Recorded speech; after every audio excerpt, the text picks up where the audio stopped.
Hello বন্ধুরা, আজকে আমি আপনাদের জন্য নিয়ে এসেছি এক স্পেশাল চিকেন কষা রেসিপি, যেটা তৈরি করা খুবই সহজ কিন্তু স্বাদে ভরপুর।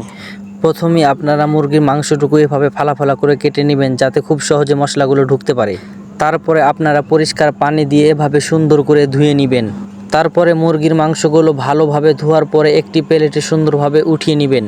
প্রথমে আমি আদা বাটা, রসুন বাটা, জিরা বাটা এবং পেঁয়াজ বাটা দিয়েছি। তারপরে হলুদের গুঁড়ো, মরিচের গুঁড়ো, ধনের গুঁড়ো এবং জিরের গুঁড়ো দিয়ে সুন্দরভাবে মাংসটুকু মাখিয়ে নিয়েছি।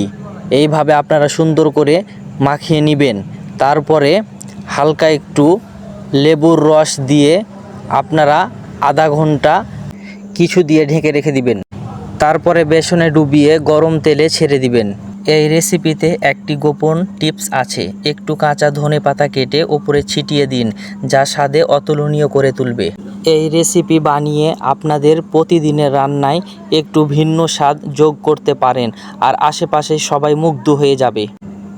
চিকেন কষাটি খুব অসাধারণ হয়েছে, খেতে খুব চমৎকার লাগতেছে।